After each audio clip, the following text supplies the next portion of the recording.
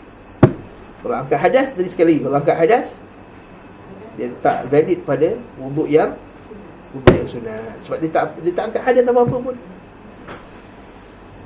Lepas tu wa ghaslul wajhi, dah basuh muka. Yang rukun yang kedua apa dia? Wa ghaslul wajhi, basuh muka. Yang ketiga? ni yang wajib kan? Yang wajib, rukun. Tangan. Wa ghaslul yadaini ilal mirfaqaini. Terus kata ma'al mirfaqaini, basuh kedua tangan sampai siku, bersama dengan siku.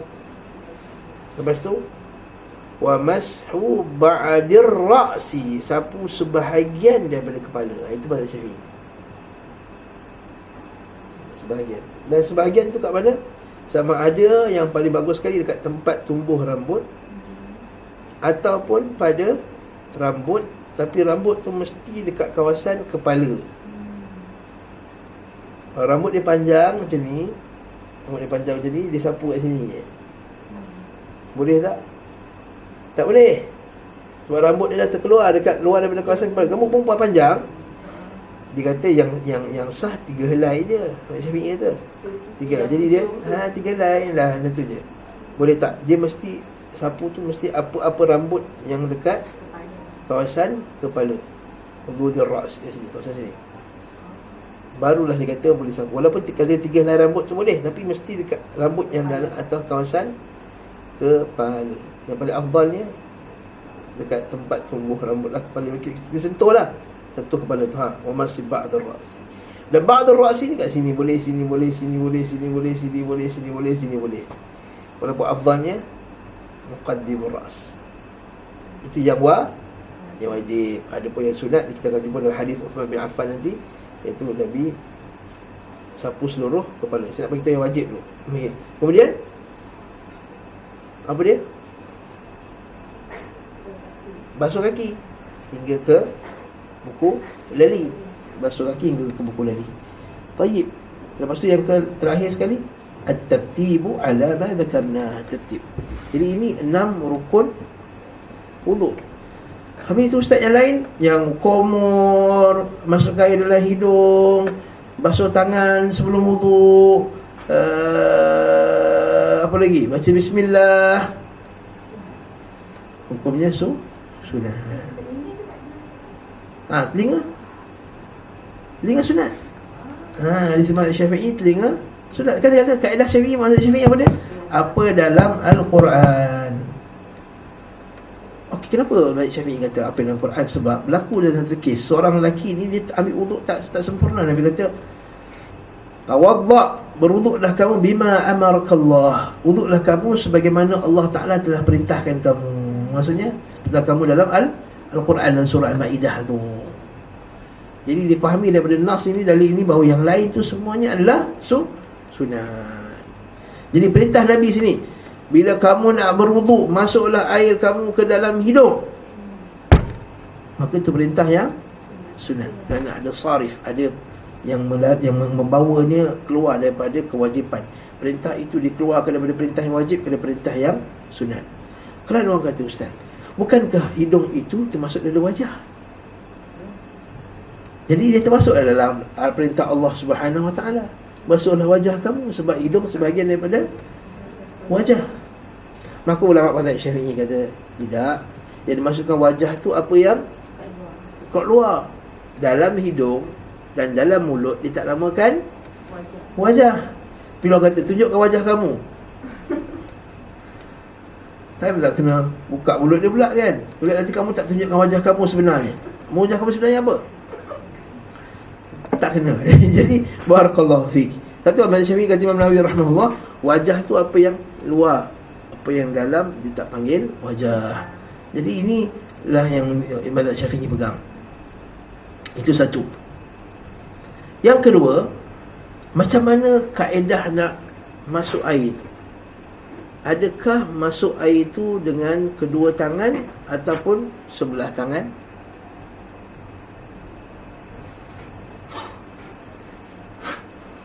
Belah.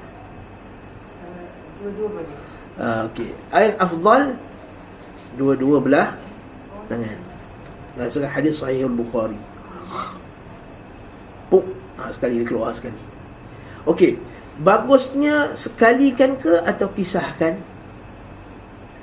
Sekali. Okey, sekali pisahkan macam ni. Mula-mula komolu. Puk, lepas tu baru hidung. Ataupun sekali air dengan hidung. Sekali. Okey, dalam mazhab Syafi'i memang dua pendapat. Satu, pendapat Imam Nawawi, dia kata yang paling afdal. Okey, pertama sekali kita kata dua-dua boleh. Sekarang kita cerita yang paling afdal. Sekali kan ke al-jam'u au al-faslu. Kat sinilah Imam Nawawi kata al-jam'u yang paling afdal. Ar-Rafi'i kata, mazhab Syafi'i lain kata al-faslu, pisahkan, itu yang afdal. Macam-macam pula ustaz. Belajar detail sangat pula ni kan. Tapi inilah dia. Ada yang kata al-jam'u yang afdal. Kata Imam Nawawi rahimahullah, al-jam'u sekali kan. Itu afdal. Ar-Ramli kata al-faslu afdal. Maksudnya pisahkan. Maksudnya kumur dulu 3 kali. Kumur 1, kumur 2, kumur 3, hidung 1, hidung 2, hidung 3.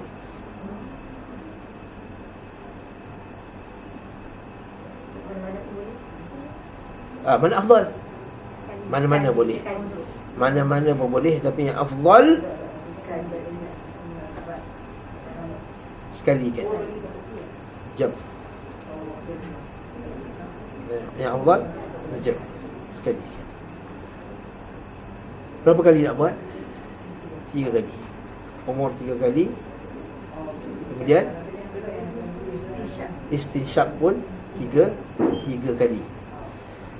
Istinsyaq ni, madmadah tu kumur tu maksud apa? Kita memutarkan air dalam. Okay. Telan ke ludah balik? Tak ada dalil nak kata tetapkan ludah ataupun telan balik. Telan sekali lah. Yang penting dia. Okay. Yang kedua, adakah semua keadaan berpuasa pun kita istinsyaq, berkumur dulu? Berpuasa pun kita kumur juga tak? Kumur juga. Ada larangan ke? Lepas zuhur ke? Tak lepas zuhur ke? Tak ada. Okey. Berdasarkan hadis Umar Al-Khattab radhiyallahu anhu, dia kata, ya Rasulullah, bila aku binasalah aku. Pasal Rasulullah kata, sebab aku cium isteri aku. Dia kata, kalau bulan puasa kamu kumur, batal tak puasa kamu? Dia kata tak. Begitulah, cium tak batal puasa. Rasanya mukadimah tu tak batal puasa lagi. Kecuali kalau dia orang yang kuat nafsu, baliknya elakkanlah. Okey, maksudnya tak masalah. Okey, kumur bulan puasa tak masalah. Masuk air dalam hidung bulan puasa ada masalah? Jangan terlebih-lebih. Ahsan, tabarakallah fik. Iaitu dalam bulan puasa Nabi kata, fabalighu fil istinsyaq illa an takuna sha'imah. Fabaligh fil istinsyaq illa an takuna sha'imah. Nabi kata, bersungguh-sungguhlah dalam istinsyaq. Sudut betul, kuat-kuat. Illa an takuna sha'imah, melainkan kalau kamu berpuasa. Hatta nasa ini dalam mazhab Syafi'i kata, masukkan air, kalau masukkan sesuatu ke dalam rongga yang terbuka, dia batal puasa. Kenapa masuk air kuat sangat, dibatal. Sebab Nabi kata illa an takuna sha'imah. Jadi puasa kena betul. Ni kalau baca setengah kitab fiqh Syafi'iyah, nak korek hidung dalam puasa pun korek luar-luar je. Nak korek luar apa? So, macam mana air itu tak boleh masuk dalam ni, begitu juga benda lain apa saja yang masuk dalam dua jalan ni batalkan puasanya.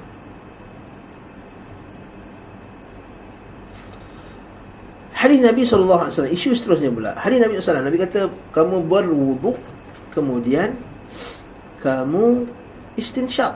Dan setengah riwayat kata famadmadha thumma istanshaqa. Nabi berwuduk dan Nabi istinsyaq. Nabi berwuduk kemudian Nabi istinsyaq. Adakah perlu turutan ni? Adakah perlu kena ada turutan ni? Dekat sini kata para ulama rahimahumullahu taala, dalam masalah berkumur ni dan istinsyaq ni, yang sunatnya adalah dia kena buat kumur dulu baru istinsyaq.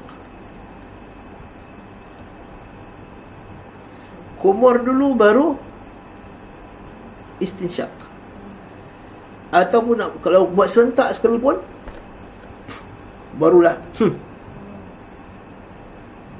faham tak? Kalau dia buat sekali pun, masuk sekali, dua sekali,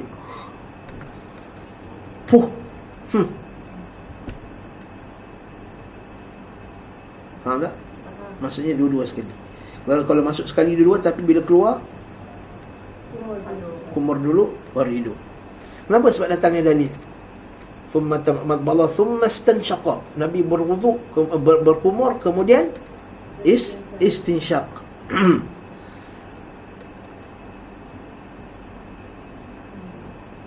Sebab itulah kata para ulama, siapa yang istinsyak dulu kemudian baru dia berkumur, dia hanya dapat pahala istinsyak, tak dapat pahala kumur. Siapa yang istinsyak dulu kemudian barulah dia berkumur, maka dia hanya dapat pahala istinsyak tanpa ada pahala kumur. Baik? Dah, faham? Okey. Isu seterusnya pula.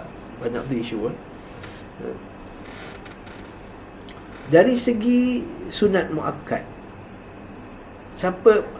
mana lebih muakkad, mana lebih-lebih lagi digalakkan? Kumur ke masuk air dalam hidung?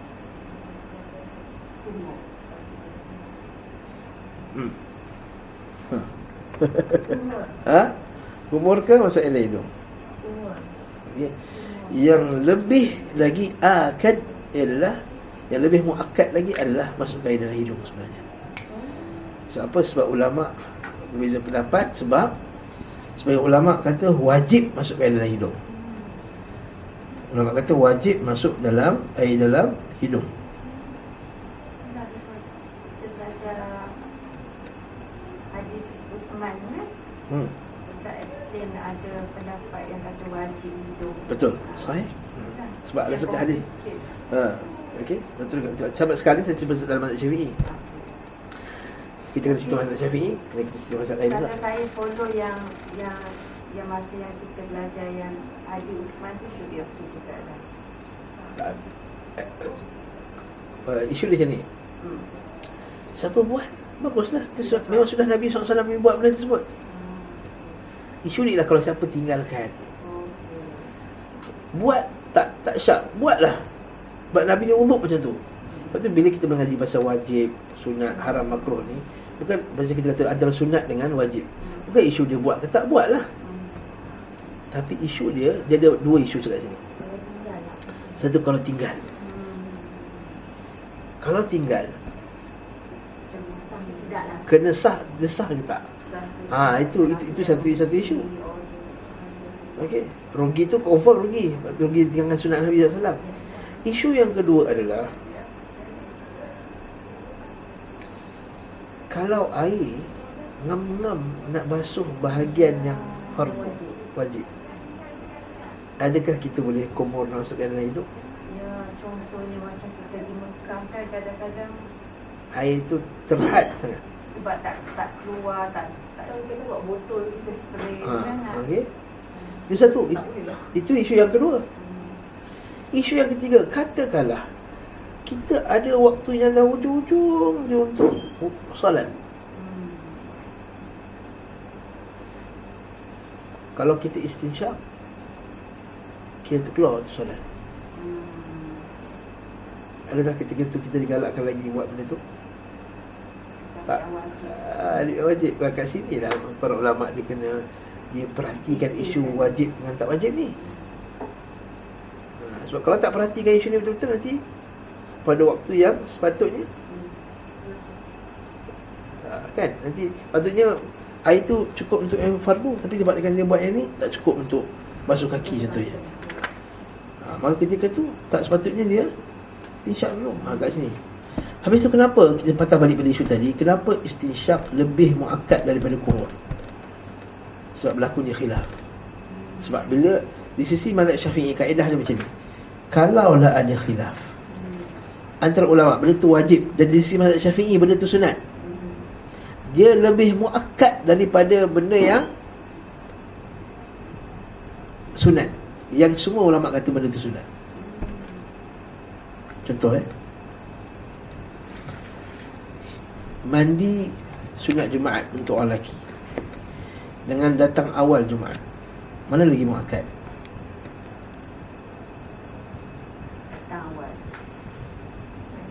Mandi lagi muakkad. Sebab kenapa lagi muakkad? Sebab satu ada suruhan, yang kedua pergi awal pun ada suruhan juga. Okey. Tapi Sebab mandi Jumaat tu ada khilaf di kalangan ulama. Ada sebagian ulama kata dia wajib. Dan sebagian ulama kata di sisi Syafi'i hukumnya sunat. Dan kaedah mazhab Syafi'i apa dia? Kalau benda tu ada khilaf antara wajib dengan sunat, maka dia lebih muakkad daripada perkara yang sunat biasa saja. Ayat kaedah ni. Kalau katakanlah bertemu nak buat dua, ini pun sunat juga, ini pun sunat juga. Tengok mana lebih muakkad. Okey, mana lebih muakkad je. Contohnya kita pergi kerja, kita lupa nak mandi pagi tadi, mandi hari Jumaat. Kita pun nak pergi pukul 11 kita dah habis kerja lah, selesai. Dia kata saya dah habis kuliah pukul 11. Tapi kalau saya pergi terus kat masjid, saya tak mandi lagi. Kalau saya balik rumah dulu, saya akan terlambat dalam 45 minit. Kat situ lah berlakunya pertemuan tadi. Nak pergi masjid sekarang, tapi saya tak mandi Jumaat. Tapi kalau saya pergi, saya mandi Jumaat, saya terlambat 45 minit. Kat sini mana lebih muakkad? Mana lebih utama kan? Mandi tadi. So mandi, apa dia? Khilaf dia kalau para ulama, dia wajib dan yang sunat. Kaedah dia, apa yang khilaf antara wajib dengan sunat, maka dia dimuakkadkan masalah ni. Tayyib, alhamdulillah, selesai masalah. Adakah perlu letak tangan dekat atas hidung? Okey, bagus. Soalan seterusnya, kalau yang kita ambil istinsyaq tadi sekali, no problem. Tapi kalau kita pisahkan antara air dengan hidung kan, air dengan hidung tadi, kita ambil air dengan tangan kanan. Kalau kita ambil sebelah, okey, dia boleh dua-dua, air dengan hidung, kumur dengan istinsyaq sekali. Boleh juga dua-dua kumur, lepas tu hidung. Faham kan? Boleh sebelah tangan, boleh juga sebelah tangan dua-dua sekali. Sebelah tangan dua-dua sekali. Boleh juga sebelah tangan satu hidung 3 kali dan 3 kali. Jadi ada 4 cara dah kat situ. Okey. Bila masuk dengan tangan kanan, bila hembus tangan kiri. Perlu tak letak tangan kat sini? Perlulah. Kalau diperlukan letaklah. Kalau tak perlu, hembus je lah. Sebab bila kita hembus, mesti ada tepi-tepi ni, ada tinggal. Ada kat sini digalakkan dengan tangan kiri, kanan. Macam tu cara dia. Barakallah. Apa hikmah masuk air dalam hidung? Hadis Nabi pasal Syaitan tidur. Itu kalau bangun pagi je ke atau sentiasa ada syaitan kat situ? Kat sini ulama bincang juga. Dia kata bila kamu bangun daripada tidur, falyaj'al fi anfihi ma'an fa inna syaitan yabitu fi khayashimihi atau fi khayshumih. Syaitan tidur pada hidung dia. Jadi ulama bincang, adakah maksudnya memang syaitan tidur dekat dalam hidung ni? Maka sebagian ulama kata, ya, memang syaitan tidur dalam hidung. Ini pelajaran Sahih Muslim. Sebagian ulama dia ambil ternas syaitan tidur dalam hidung dia. Ada sebahagiannya pula dia kata bukan sebab syaitan tidur sebab tidur dekat hidung. Dia kata sebab syaitan suka tempat yang kotor. Dan hidung ni tempat yang kotor. Yes, banyak kotoran, hingus apa semua. Ada yang kata pula bukan syaitan tidur kat situ, dia dinamakan syaitan. Benda yang kotor tu dinamakan syaitan. Dia pakai isti'arah, pinjaman. Macam orang Arab kata binatang yang degil tu syaitan. Begitu juga bila Allah Subhanahu Wa Ta'ala kata buah-buah dalam neraka itu macam syaitan, kepala syaitan. Tal'uha ka'annahu ru'usus syayatin, kata Allah Ta'ala. Buah-buah dalam neraka itu macam kepala-kepala syaitan. Maksudnya benda yang kotor tu dipanggil syaitan. Tayyib. Jadi Maksudnya sebab apa? Sebab syaitan tidur kat dalam hidung. Katakanlah kita ambil yang tadi yang lurus ni, syaitan tidur dalam hidungnya. Jadi bila kita ambil wuduk tu, hilang syaitan tadi tu lah. Okey. Macam mana pula kalau orang yang baca ayat kursi pada waktu malam sebelum tidur? Nabi kata, siapa baca ayat kursi pada waktu malam, dia dilindungi dari syaitan sampai pagi esok. Soalan dia, saya dah baca ayat kursi malam tadi, saya bangun subuh-subuh, saya nak masuk air dari hidung, nak syaitan dah tak ada.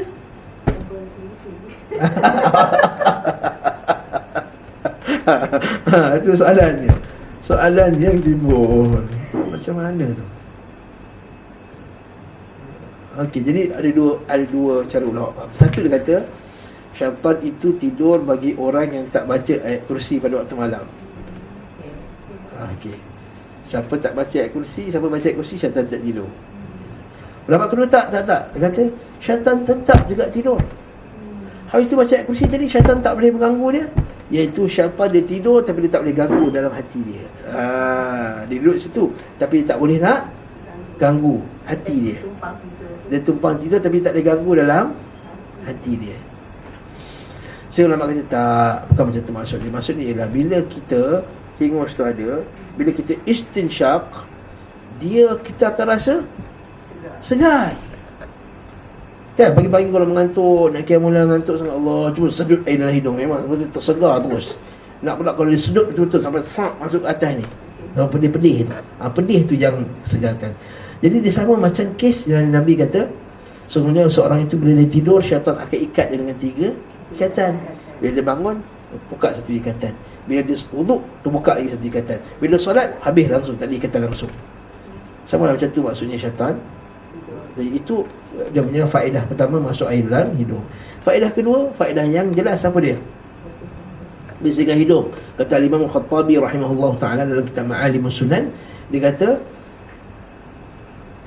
membersihkan hidung itu ialah li ajli qira'atil Quran, kerana kita nak baca Al-Quran, supaya makhraj yang kita baca itu betul.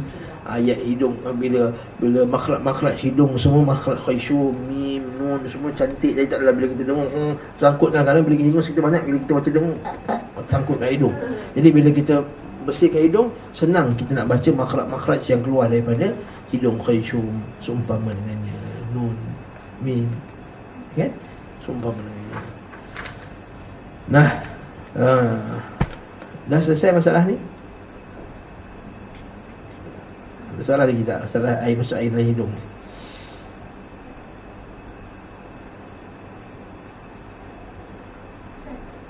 Kalau masuk air dalam hidung tu, kita kena serap ke dia masuk Masuk sungguh-sungguh.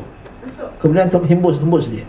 Masuk dalam lah, nafas kena. Kita kena sedut dengan hidung. Bukan dia masukkan keluar. Bukan menjadi macam setengah orang kan, dia entah apa dia segan tak nak sedut, agak dia takut nak sedut kan. Yang tu dia. Sedut lah. Mula-mula memanglah dia, lama-lama dia biasa. Lama-lama tak puas kalau tak buat macam tu. Apatah lagi kalau dia duduk kat negeri apa dia? Negeri Arab. Kita rasa betul. Negeri Arab, terus kan dekat negeri Arab musim panas tu, musim sejuk ke, masa hidung kita bila kita sedut, bila abu-abu apa semua tu, bila kita sedut, segar betul rasa hidung ni. Sebab kita rasa cabuk terbanyak kan, dia ada pasir-pasir apa semua. Okay? Dan kita pun sama juga, kalau kita duduk kat tempat construction apa semua tengah ni, dekat bandar, Kuala Lumpur, asap banyak, bila kita istinsyak tu lebih membersihkan hidung kita. Jadi kena sedut sungguh-sungguh. Dah hembus balik. Betul nanti dia kata lian tasir, kena hembus. Mesti ada dia punya faedah dari segi kesihatan kalau kita ikut sunnah Nabi sallallahu alaihi wasallam ni.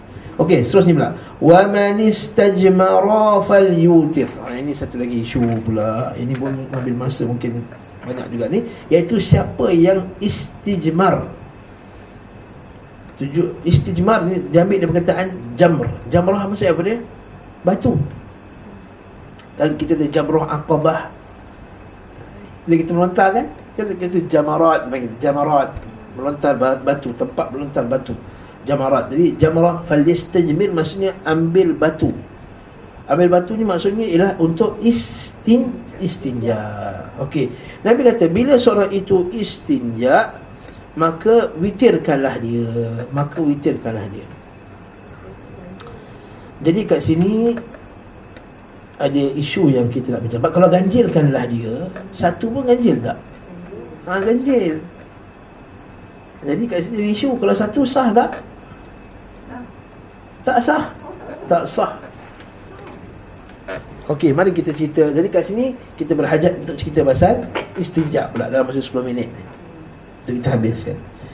Pertama, apa hukum istinja? Pertama dulu, maksud istinja dulu lah. Bersihkan air lah. Bersihkan air. Ya, istinja adalah membersihkan tempat keluar najis daripada depan ataupun belakang. Maksudnya daripada dubur dan daripada kubulnya.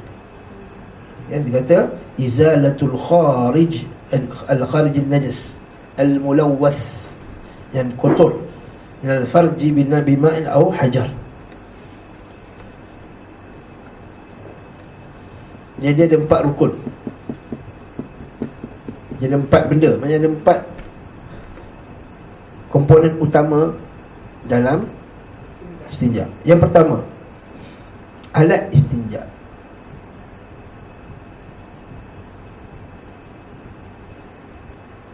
Yang kedua, najis yang najisnya. Apakah jenis najis? Kita kena jelaskan ni. Bukan semua najis boleh distinjakan. Nanti kita akan detailkan. Yang ketiga, tempat istinja. Maksudnya kubul dengan dubur tu tadi.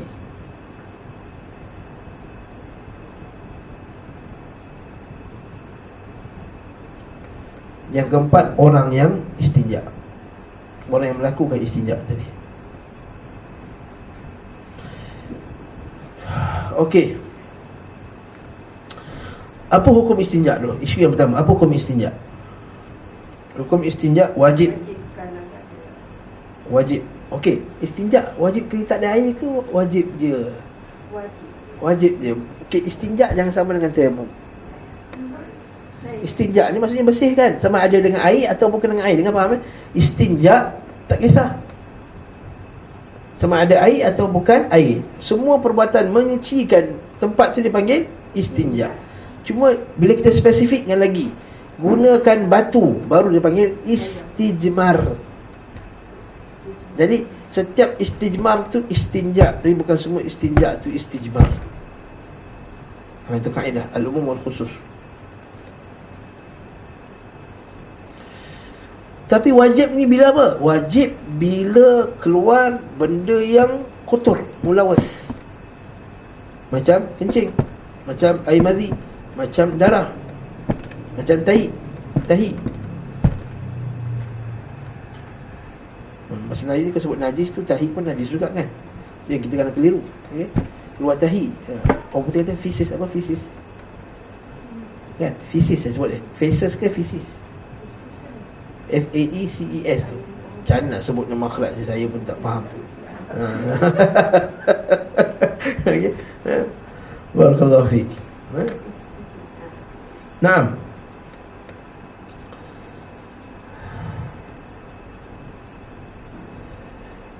Bila istinja jadi sunat?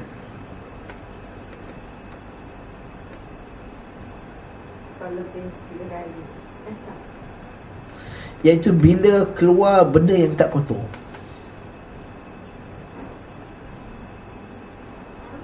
Macam katakanlah kita masuk ubat dalam punggung kita, atau bukan ubat lah, doktor nak pergi cek perut, dia masukkan, keluar selup tu kan. Lepas tu dia keluarkan, keluar tak keluar najis kan. Ketika itu sunat tak istinja? Ketika itu sunat istinja, tak wajib istinja. Jadi istinja dia bila keluar sesuatu yang tidak mengotorkan, seperti keluarnya batu atau seumpama dengannya. Keluarnya batu atau seumpama dengannya. Yang wajib tadi apa? Kalau keluar benda yang najis, kotor tadi. Boleh juga istinja jadi makruh.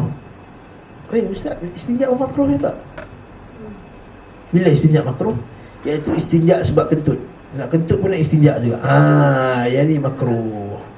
Sebab nak pergi toilet ni, tadi aku kentut lah, aku nak basuh punggung aku. Ini hukumnya makruh.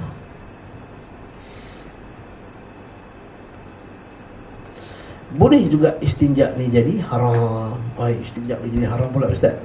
Bila istinja jadi haram? Pertama, dia jadi haram tapi ada dua. Yang haram ni boleh dua. Satu, dia sah tapi dia haram. Istinja ni sah tapi dia haram. Bila kejadian ni?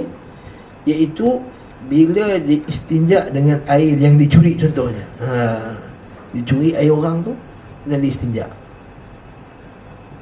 Ketika itu istinja dia sah tapi haram, berdosa. Boleh juga yang haram tapi tak sah. Haram dan tak sah. Tadi tapi, ini dan. Haram dan tidak sah, iaitu apa dia? Dia istinja dengan benda yang dilarang. Boleh, seperti istinja dengan makanan. Dia ambil roti, dia ambil istinja. Na'udzubillah. Dia ambil benda yang ni tak sah. Okey. Jadi membawa kita kepada perbincangan apa benda yang kita boleh gunakan alat untuk istinja tu. Yang istijmar dan istinja tu selain daripada air. Okey. Pertama, kita kena faham dulu. Yang afdal tak. Tak. Yang paling afdal sekali, paling atas sekali. Ini masalah ni sekarang. Yang afdal gabungkan antara batu dan air. Jadi kalau kita kat rumah tak ada batu, bagus gabungkan tisu dengan air. Kenapa bagus gabungkan? Kita buang yang teruk-teruk supaya satu je, tangan kita tak sentuh dengan najis. Ada memulaqatin najasah. Tangan kita tak terkena dengan najis. Lebih bersih lah. Maksudnya kita dah kenakan dengan apa dia? Batu tu tadi atau tisu. Kemudian baru kita basuh. Okey. Dalam bab ini, bila gabungkan dua-dua ni, batu tu atau tisu tu tak kisah berapa banyak pun. Sekali pun dah dapat dah pahala gabungan tadi. Tapi dengan syarat kena gabung dengan air. Nanti beza bila kita pakai batu saja ataupun yang seumpama dengannya saja, maka yang ni isu dia tukar lain lah. Dia tak boleh pakai sekali. Jadi bila afdal, bila gabung tadi tu, yang sekali tu gabungan. Okey, bila dan afdal ni gabungan ni mesti dia start dengan benda kering dulu. Dia tak ada dengan air dulu, tak jadi. Dia gabung dengan air, tapi rupanya dia basuh dulu baru dia tenih dengan tisu. Tak jadi. Dia kata nak kering lah, kalau basah tak best. Dia basuh dengan air dulu baru dia basuh dengan tisu. Ini tak dapat pahala gabungan.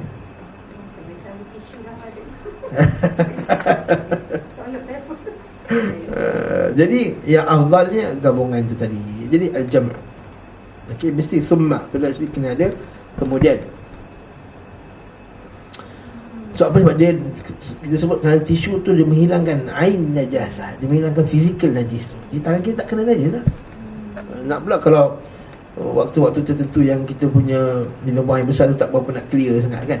Dia kadang-kadang sangkut-sangkut dia gitu. Kan mesti yang kadang-kadang terkena najis kat tangan kita. Itu kurang afdal. Itu sebab tu kita kata afdalnya pakai tisu. Level kedua barulah air ke batu.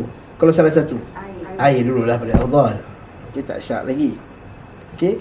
Yang ketiga barulah benda yang keras. Dengan batu dan apa yang satu sifat dengannya.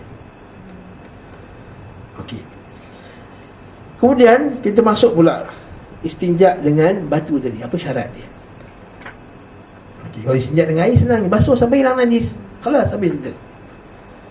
Basuh sampai hilang najis. Okey.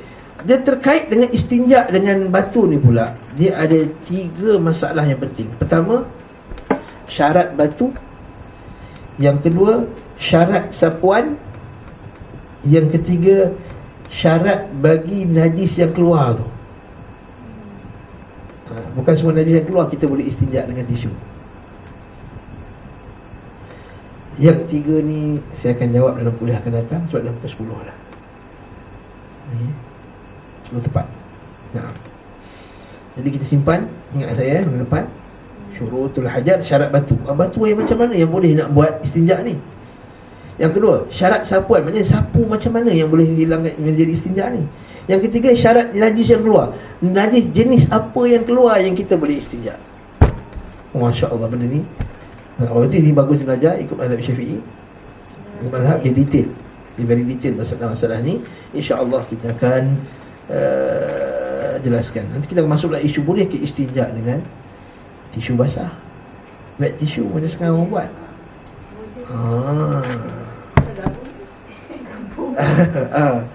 Boleh tak istinja dengan tisu? Dia bukan air dan dia bukan benda, bukan batu. Nah, nampak tak? Saya bagi jawapan awal, tak sah. Kita bersolat dengan istinja macam tu, tidak sah solat dia. Lepas tu buat basuh baby cukup. Untuk kita tak boleh. Kecuali kalau kita dah istinja dengan cara yang kering tu dulu, dan kita rasa tak clear, rasa tak best kan, tu baru kita pakai tisu basah, barulah sah. Subhanakallah wa bihamdika, la ilaha illa anta, astaghfiruka wa atubu ilaik. Sallallahu ala Muhammad wa ala alihi wasallam.